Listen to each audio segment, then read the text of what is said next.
Alright, before we get started, I just want everyone to appreciate the shirt. I mean, come on. Look at that. How cute. It's like supposed to be a movie poster. I love Lauren. She's so perfect. So, today I'm also not doing Call Me By Your Name. I know, what a shocker at this point. It's coming. I just want to be able to talk about it more, and I've already seen it 3 times. So I'm going to kind of let it simmer in my body a bit and kind of mix up the emotions, and then I will definitely get on to Call Me By Your Name.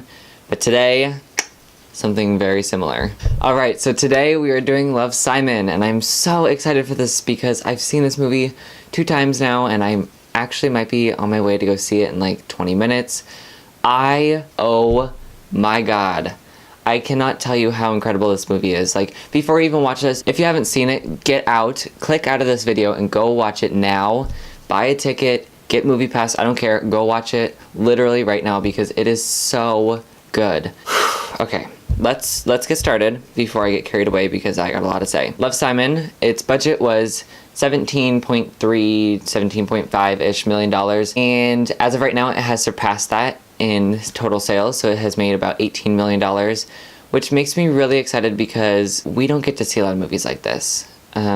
We being the LGBTQ plus community, we don't get a lot of mainstream movies about our lives, about us, about things we go through, about, you know, anything of this sort. So I feel like it's just something so important to us and something that is so close to us that we've all been through or will go through or haven't gone through but want to go through. And I feel like knowing that it is doing well is like, it just kind of solidifies how we feel, and it kind of solidifies the fact that people care about this, people will watch it, and it's important. Love, Simon kind of falls under the same category as Paper Towns, The Fault in Our Stars, those kind of movies, the like YA novels turned movies, and it has made just about the same as all the rest, which gets me excited because that means that production companies might be more open to making more gay, lesbian, transgender movies. And I think it's really important for mainstream to kind of see this side of film because we don't often get that. Call Me By Your Name was an off chance of also another gay romance movie. It's been a good year for us. It has been a good year. Film, good year. Everything, good year.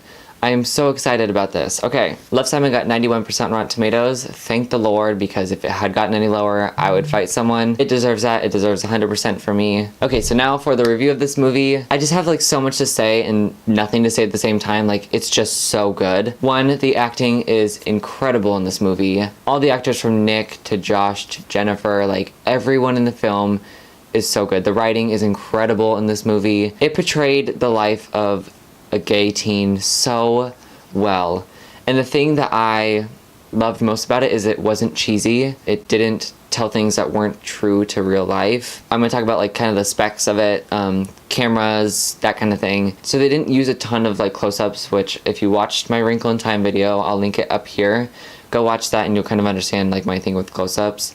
They didn't use a whole lot of them. They used them very sparingly when they were important, when they were necessary, which I loved. I think the aerial view that they used with like the car when they're getting coffee was like so important to the film, and it just added an extra little element of like surprise and suspense within the movie, and I just thought that was like a cool little thing they did. They also used a lot of like visual effects when they kind of etched out Love, Simon at the beginning, which was really cool. But I think the most important thing about this film was how it told the story. So if you don't know, Love, Simon is about a kid who is gay. He's in the closet, and he's known for a while that he wants to like come out. He knows that he's gay. Like, he's going through the motions of accepting that he's gay. And so he meets this guy online named Blue, and they start emailing back and forth, and they're both in the closet. And I think that's like the best part of the movie, is showing like the connection between the two and showing that you're never alone in a situation and you should never feel alone. You should always have a support group, and if you don't, come here, I'll support you. Hello? Hello? Caught me dead in my fucking tracks. What are you filming? A movie Monday. Is it recording right now? Yep. Hi! Hello! You have to put that in. Oh, I will. Don't you worry. Pardon the interruption. Dill. You know what? I'm gonna spoil the movie, because if you haven't read the book, if you haven't gone to see it, nah, I won't, just kidding. Okay, so I'm trying not to spoil the movie, but basically Blue, Simon, they're talking through email, and someone blackmails Simon with the email, so someone finds the emails, blackmails Simon, and that kind of shows how terrifying it can be to be in the closet and to be kind of afraid to come out, because people like that exist that will like blackmail you information and hold it against you, and people who will treat you poorly because you're different. And I mean, in the end it all works out, obviously, but through that whole couple of scenes where we see that happen, we kind of get to feel what it's like. And I think that's important, that people see, you know, what it's like sometimes to be gay or to be in the closet, and for people to want to force you out of the closet or hold it against you. Well, one thing I didn't love about the movie was when all of his friends got mad at him. I loved and I hated the part where his friends got mad at him after he came out, because to me, I felt like in that moment they were being selfish and they should have been there for him, because it kind of showed how people who aren't gay don't really know what it's like, and people who are straight don't have to come out as straight. They don't have to say, you know, I'm straight.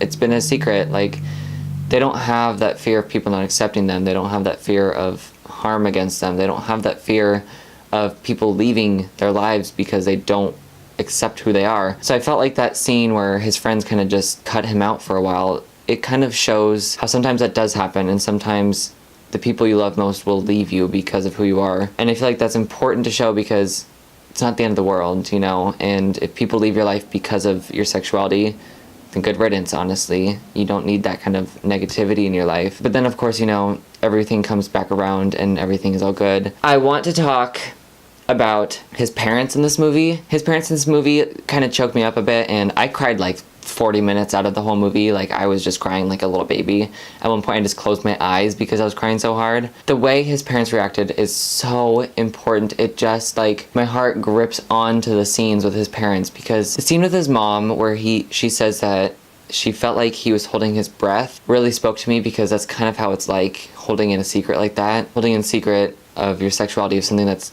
about you, is like holding your breath, and it's like being underwater and drowning, and you never feel like you can just relax and let your shoulders fall down and breathe and just be who you are. And just her saying that just kind of validated everything, and it kind of made it kind of showed parents are there to be your parents. They're there to love you, and they should love you no matter what. As far as his dad in the movie, it really got me, because when he apologized to Simon, I felt like that was like, it showed so much character, but I feel like his dad apologizing for things he said was so important, and it kind of showed there is good in people and there's good everywhere, and that once again, parents should be there to love their children no matter who they are. So as far as the last scene in the movie, it broke me. It broke me so hard. When everything kind of concludes, I thought it was like the most beautiful scene in any gay movie ever. It was so important to show there are happy endings for us, and that, you know, things work out for us. And to show, it showed so much support for Simon too, which was incredible, because a lot of times people in the community don't get support, and they don't get the support they deserve. So overall, this movie, I mean,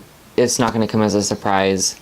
5 out of 5 stars right off the bat, no questions asked. It has been one of the most enjoyable movies I've seen this year so far, and I'm still shocked that it is a mainstream movie. It is just incredible to see this story in a big theater with a lot of people, and I think it's important that movies like this continue to be played, continue to be produced, made, put out there, because we're people. We want to see movies about people like us. Fuck, there's like 100,000 different straight movies, you know? Every once in a while it can be about us. And so yeah, that is my final review of Love, Simon. I am begging all of you to go see it. Text me if you live near me, if we're friends. If we're not friends, text me. I will go see it again and again and again. Like, I want everyone to be able to watch this movie. It was so good. So I hope you guys enjoyed this movie Monday. I hope I can continue to do them if you like them. And I will see you guys in the next one. Bye! Turn these lights off now. Off. So, ooh, look at her. Hi, baby. Oh, she's scared.